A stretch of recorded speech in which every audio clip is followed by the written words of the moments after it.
오늘 우리에게 주신 말씀 베드로전서 3장 8절에서 17절까지입니다. 마지막으로 말합니다. 여러분은 모두 한 마음을 품으며 서로 동정하며 서로 사랑하며 자비로우며 겸손하십시오. 악을 악으로 갚거나 모욕을 모욕으로 갚지 말고 복을 빌어 주십시오. 여러분으로 하여금 복을 상속받게 하시려고 하나님께서 여러분을 부르셨습니다. 생명을 사랑하고 좋은 날을 보려고 하는 사람은 혀를 다스려 악한 말을 하지 못하게 하며 입술을 닫아서 거짓말을 하지 못하게 하여라. 악에서 떠나 선을 행하며 평화를 추구하며 그것을 쫓아라. 주님의 눈은 의인들을 굽어보시고 주님의 귀는 그들의 간구를 들으신다. 그러나 주님은 악을 행하는 자들에게서는 얼굴을 돌리신다. 그러므로 여러분이 열심으로 선한 일을 하면 누가 여러분을 해치겠습니까? 그러나 정의를 위하여 고난을 받으면 여러분은 복이 있습니다. 그들의 위협을 무서워하지 말며 흔들리지 마십시오. 다만 여러분의 마음속에 그리스도를 주님으로 모시고 거룩하게 대하십시오. 여러분이 가진 희망을 설명하여 주기를 바라는 사람에게는 언제나 답변할 수 있도록 준비를 해 두십시오. 그러나 온유함과 두려운 마음으로 답변하십시오.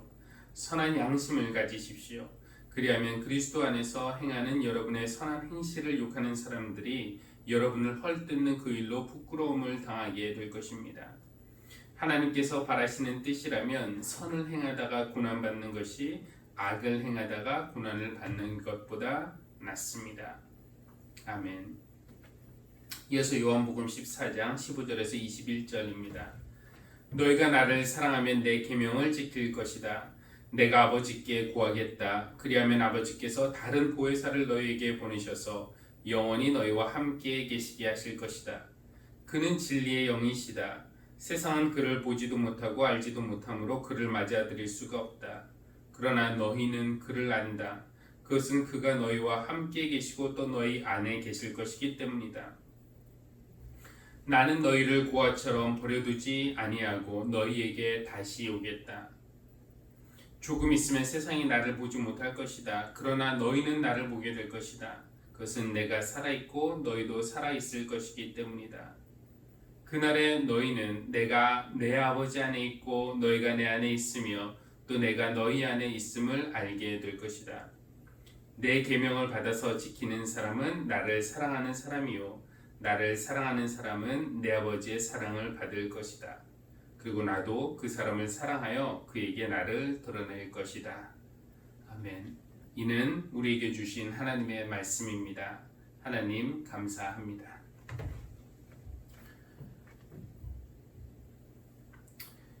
좋으신 우리 하나님의 은혜가 여러분에게 임하기를 하나님께서 여러분에게 위로와 격려 또 용기와 힘을 주시기를 바랍니다.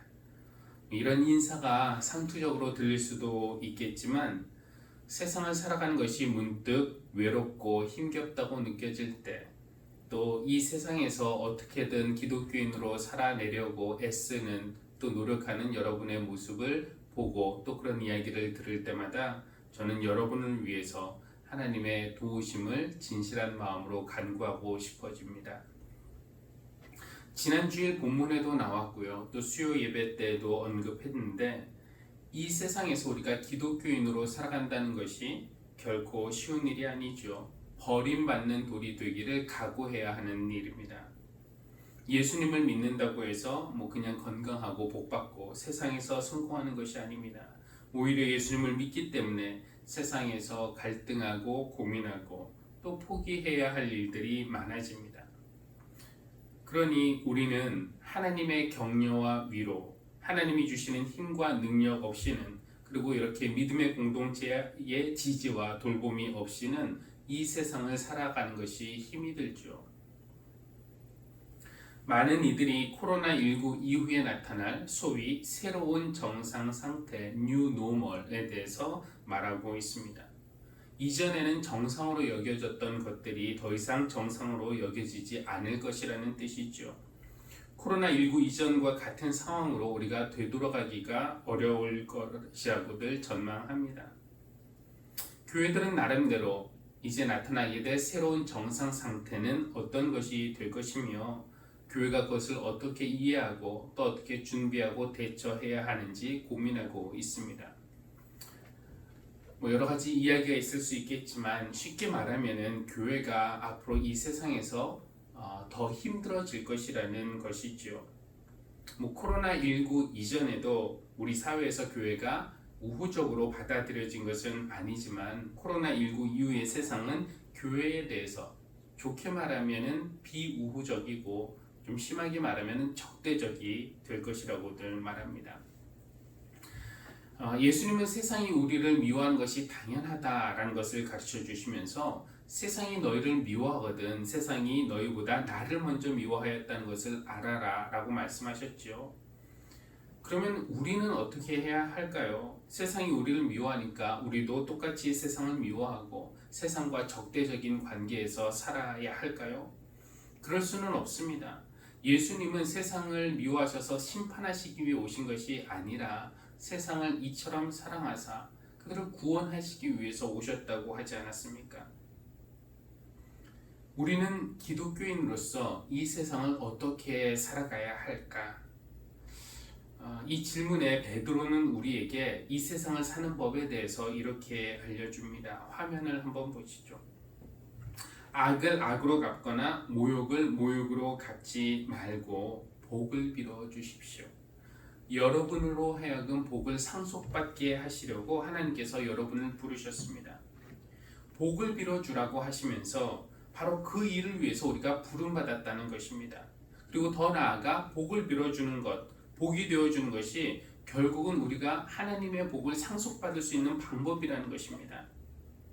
내 옆에 있는 사람이 잘 되는 것, 복 받는 것, 이것이 경쟁 구조에 익숙한 사람에게는 내가 지는 것, 저 사람이 이기는 것으로 여겨지지만 그것이 아니라 우리가 연결된 존재들, 사람들이라는 생각을 하는 사람에게는 남의 복이 곧 나의 복이 되는 것입니다. 저는 이것이 아주 중요한 열쇠라고 믿습니다. 문을 열기 위해서는 제대로 된 열쇠를 가지고 있어야 하죠. 잘못된 열쇠를 가지고 아무리 열려고 해도 문은 열리지 않습니다. 하나님이 우리에게 내려주시는 복을 받기 위해서 우리가 들고 있어야 할 열쇠는 이웃에게 복을 빌어주는 것, 복이 되어주는 것입니다. 그것이 남만 행복해지고 나는 불행해지는 것처럼 느껴져서 불안한 생각 잠시 들 수 있지만 그것이 복을 받는 열쇠라는 겁니다. 그런데 우리는 내가 더 갖는 것, 남보다 내가 경쟁에서 이기는 것을 행복의 열쇠로 생각하고 살아가는 것은 아닙니까? 그러나 내가 남보다 먼저 차지한다고 해서 내가 더 많이 소유한다고 해서 내가 앞서 나간다고 해서 복을 받는 것이 아닙니다. 남에게 좋은 일 하는 것, 남에게 복의 통로가 되는 것이 결국은 이것이 자기 복이죠. 우리가 하는 말 중에 남 좋은 일 시켰네 라는 말이 있습니다. 그런 말 종종 하죠. 그런데 그 앞에 주로 어떤 감탄사가 나옵니까? 에이 남 좋은 일 시켰네. 그렇지 않나요? 우리는 그것이 나에게 손해라는 듯이 그렇게 말하지만 성경은 남 좋은 일 시켜주는 것이 바로 우리가 복을 받는 지름길이라고 말을 해줘요. 사람은 남 좋은 일 하라고, 서로 좋은 일 하라고 지음받은 존재라고 저는 생각합니다. 그러니까 내가 행복해지려면은 먼저 내 주위에 있는 사람들이 행복해져야 돼요. 물론 그들이 행복하기 위해서는 나도 행복해야 하고요. 행복한 사람들 곁에 있을 때 우리는 덩달아 행복감을 느낍니다. 여기서 덩달아라는 말이 중요한데요. 행복이 전염되기 때문에 그렇습니다. 여러분, 불행한 사람들 곁에 둘러싸여 있으면서 행복을 느끼기란 쉽지 않죠. 그런 사람을 보셨습니까? 저 사람들 다 불행한데 나만 제일 행복해. 이런 것이 가능할까요? 엄마 아빠 불행하고 형제자매 불행하고 이웃이 고통 중에 있는데 야 여기서 내가 제일 행복해 하면서 좋아하는 그런 어리석은 사람이 어디 있겠습니까? 이것은 교회에서만 하는 이야기는 아니고요. 심리학자들이 밝힌 것이기도 한데 굳이 이름까지 언급할 필요는 없겠지만 하버드 대학교의 교수들이 이런 연구를 했습니다. 우리나라에도 행복은 전염된다, 행복도 전염된다라는 책 제목으로 나와 있는데요. 그 연구의 결론을 쉽게 말하면 무엇이냐? 내 친구의 행복이 나에게 전염된다, 나를 행복하게 한다는 것입니다. 심지어 내 친구의 친구, 또 그의 친구, 내가 그를 직접 몰라도 그의 행복이 나에게까지 영향을 끼친다는 것입니다. 그러니까 실제로 남이 행복해야 내가 행복하다는 것을 연구 결과로 밝혀낸 겁니다. 우리가 행복해지고 싶으면은 다른 사람의 행복을 위해서 우리가 최선을 다해야 하는 거예요. 이 연구가 구체적인 수치도 계산을 했는데, 내 친구가 행복할 때 그것이 전염되어서 나도 행복해질 가능성은 15% 증가한다고 합니다. 그 친구의 친구가 행복할 때 내 행복이 증가할 가능성은 10%입니다. 심지어 3단계 떨어져 있는 그의 친구의 친구 때문에 내가 행복할 가능성은 6% 늘어납니다. 이것이 별로 높은 수치 같지 않지만 통계학적으로 유의미한 그런 숫자라고 하네요. 그러니까 예를 들면 이런 것이죠. 김주혜 집사님이 행복하면은 저도 행복할 가능성이 15%가 늘어나는 겁니다. 주혜 집사님이 아무것도 안 하고 그냥 행복한 웃음을 지으면서 교회에 들어오면은 그 모습을 보고 제가 행복할 가능성이 15%가 증가하는 거예요. 거기서 끝이 아니라 김주혜 집사님의 어머니가 행복하면은 그것이 집사님을 행복하게 하고 그것이 저를 행복하게 할 가능성은 10% 증가하고, 주혜 집사님의 어머니의 친구가 행복해서 그것이 연결돼서 나까지 영향을 끼치고 내 행복을 증가시킬 확률은 6%입니다. 그러니 저는 이 수치가 뭔지는 잘은 모르겠지만 어쨌든 그렇다는 거죠. 그러니 이렇게 피자 한 판이 있을 때, 자원이 이렇게 한정되어 있을 때 다른 사람들보다 내가 더 많이 차지해서 행복할 가능성이 더 높겠습니까?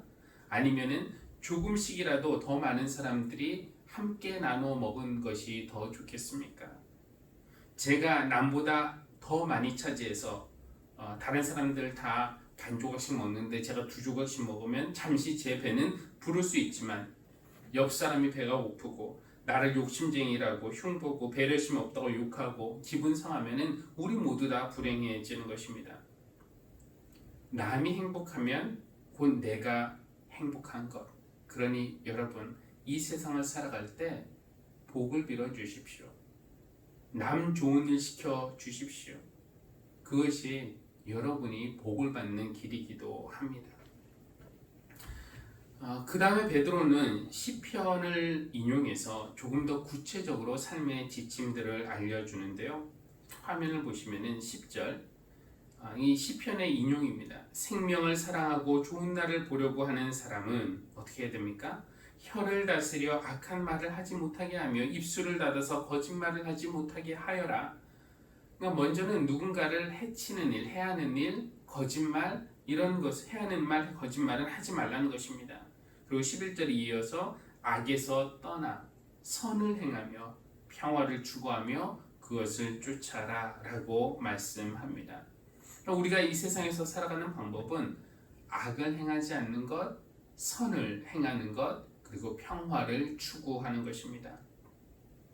세상이 우리에게 우호적이지 않고 적대적이라고 해서 그들과 싸우자고 덤벼들어서는 안 된다는 것입니다.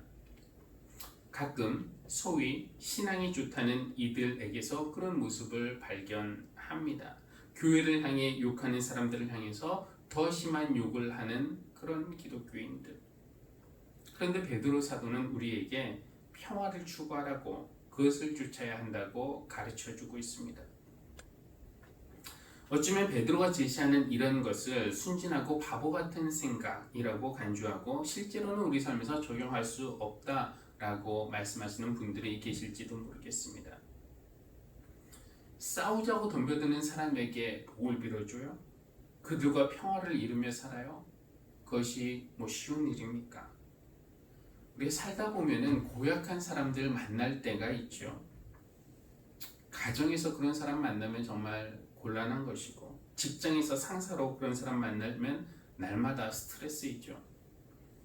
만나면 상처 주는 말을, 그 독이 들어있는 말, 가시 박힌 말을 하는 사람, 사사건건 시비 걸며 싸우자고 하는 사람, 나의 선한 의도를 이용하여 나의 선한 의도를 악용하는 그런 사람들과 우리가 평화롭게 지내기란 여간 어려운 것이 아닙니다. 직장이든지 어디든지 그런 해로운 관계에 있을 때 무조건 참고 견디는 것이 평화를 이루는 것은 아닐 거예요. 그 사람을 피해야 한다면 피해야 하고, 또 관계를 끊어야 한다면 과감하게 관계를 끊고, 정면으로 맞서서 싸워야 한다면 때로는 그렇게 해야죠. 어쩌면 그것이 진짜 평화로 가는 과정에서 겪어야 할 과정, 갈등이 될 수도 있습니다. 그러나 악을 악으로 갚겠다며, 내가 눈에는 눈, 이에는 이, 그것을 지나쳐서 뭐 이 하나 부러뜨리면 이 5개는 내가 갚겠다, 이렇게 악의를 가지고 싸우다 보면은 한 번은 이길 수는 있지만 폭력의 악순환을 그치게 할 수는 없습니다. 우리가 이 적대적인 세상에서 복을 빌어주며 평화를 이루며 살아가는 것, 그것이 우리의 힘으로 가능할까요? 우리에게 그럴 만한 내면의 힘이 있어야 하는데, 특별히 선을 행하다가 고난을 당할 때 그런 고난을 이겨낼 수 있는 내면의 힘이 우리에게 있어야 우리가 세상에서 그렇게 살 수 있겠죠. 그런 힘은 우리가 어디서 어떻게 얻을 수 있을까요?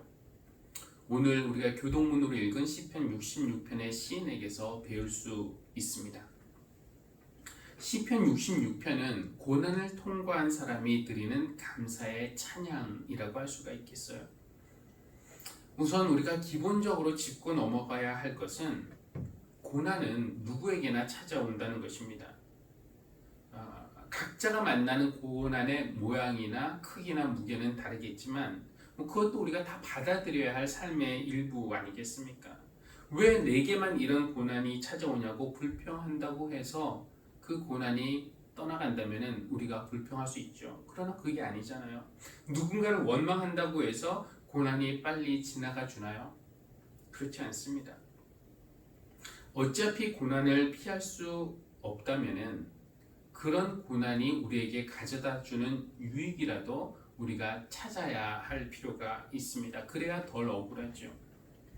여러분, 야복 강가에서 하나님의 천사와 씨름하던 야곱을 기억하시죠? 엉덩이 뼈가 부러지는 고난을 당하고 그냥 끝났다면은 여러분, 야곱은 얼마나 억울했겠습니까? 그러나 그런 고난 중에도 결국 그는 복을 받아내고 말았습니다. 야곱처럼 고난을 통해서 내가 새로워질 수 있는 계기가 된다면, 고난 통해서 나에게 뭐 상처만 남고 흉터만 남으면은 그건 억울한 일이지만, 그 고난을 통해서 내가 새로워질 수 있는 계기가 된다면은 그 고난마저도 감사한 것으로 받아들일 수 있을 겁니다. 오늘 시편 66편의 시인은 하나님이 하신 일들이 놀랍다고 말하면서 하나님은 바다를 육지로 바꾸시고 마른 길로 그의 백성을 걷게 하시는 분이라고 찬양합니다. 이것이 하나님이 하시는 일이에요. 우리가 실족하여 넘어지지 않도록 우리를 붙들어 주시고 보살펴 주시는 분이 우리 하나님이십니다. 그러나 이 시인의 삶에 그런 하나님의 보호하심과 기적과 보살핌만 있었던 것은 아닙니다. 이렇게 말하죠. 하나님, 주님께서 우리를 시험하셔서 은을 달구어 정렬하듯 우리를 연단하셨습니다. 우리를 그물에 걸리게 하시고 우리의 등에 무거운 짐을 지우시고 사람들을 시켜서 우리의 머리를 짓밟게 하시니 우리가 물속으로 뛰어들었습니다.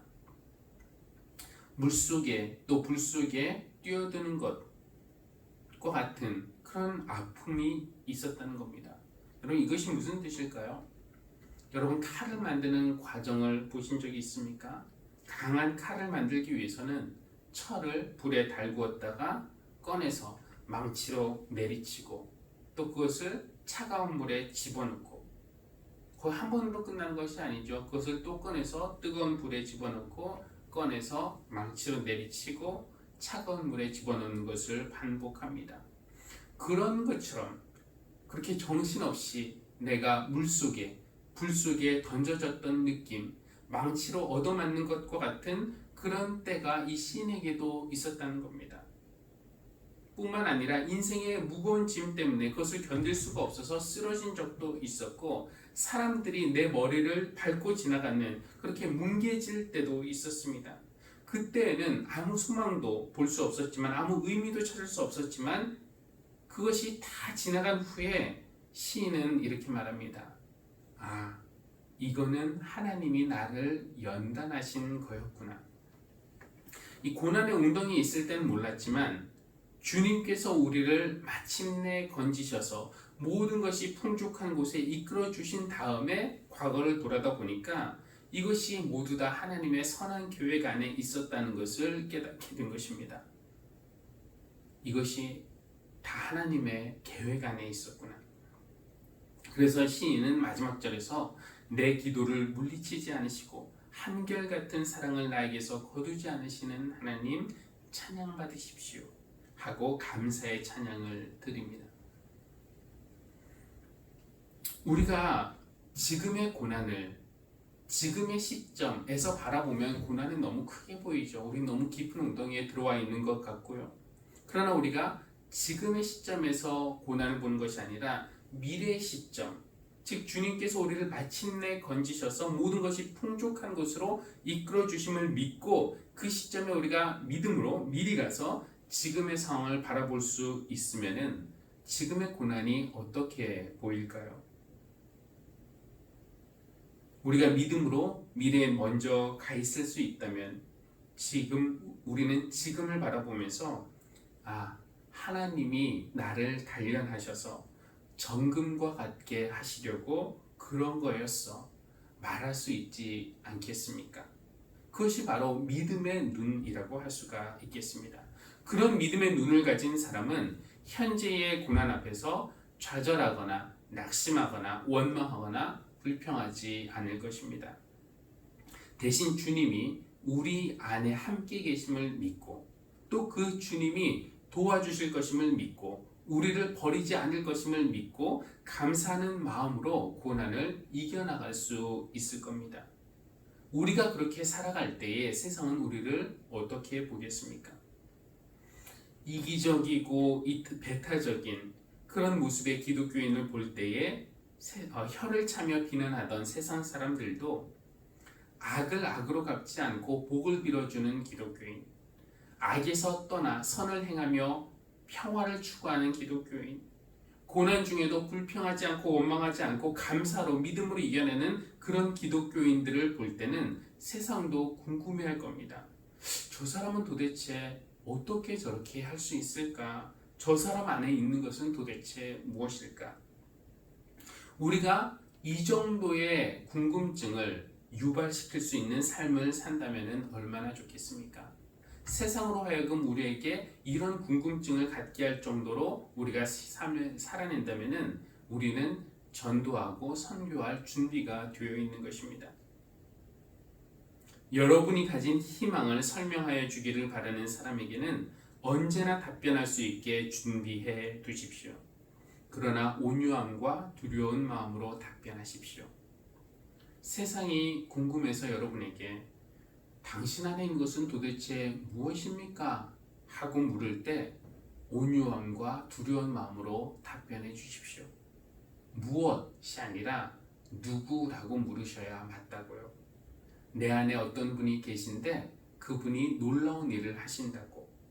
내가 물에 빠진 것 같았을 때 그때 물을 갈라주셨고 심지어 물 위를 걷게 해주셨다고. 내가 불에 던져진 줄 알았는데 그것은 나를 정금으로 만들어 주시기 위한 것이었다고.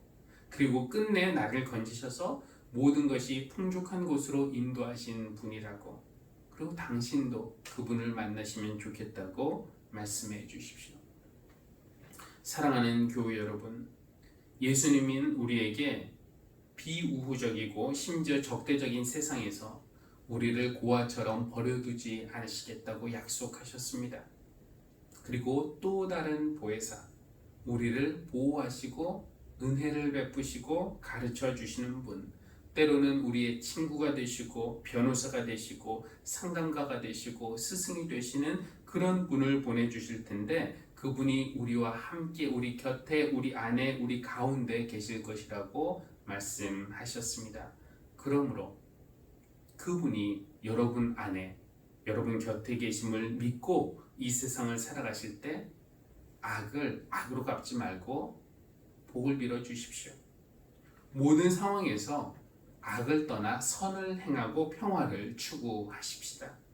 그리고 고난 중에도 낙심하거나 포기하거나 절망하지 말고 믿음과 감사로 이겨내는 그런 삶을 사시기를 바랍니다. 하나님께서 우리 안에 그렇게 세상을 살아갈 수 있는 능력을 불어넣어 주시기를 주님의 이름으로 축원합니다. 기도하시겠습니다. 하나님, 세상에서 너무 익숙하고 편하게 산다면 우리 안에 정말 예수님을 모시며 살고 있는지 돌아보게 하여 주십시오. 하나님, 우리의 죄의 결과로 제대로 제자답게 살지 못해서 세상에서 비난받고 고난을 당하는 것이라면 우리 죄를 회개하고 돌이키게 하여 주십시오. 그러나 우리가 진리이신 예수님의 말씀을 따라 살기 때문에 당하는 어려움이라면 감사와 믿음의 눈으로 이겨내게 하여 주시고 교회 안에 있는 형제자매들과의 관계에서뿐만 아니라 세상과의 관계에 있어서도 먼저 복을 빌어주고 선을 행하고 평화를 추구하는 삶을 살게 해 주십시오. 그러나 우리의 힘으로는 역부족임을 고백합니다. 보혜사 성령님을 우리에게 보내주셨어. 성령님이 주시는 능력으로 그렇게 살 수 있는 내면의 힘을 얻게 하여 주시기를 간구합니다. 예수님의 이름으로 기도합니다. 아멘.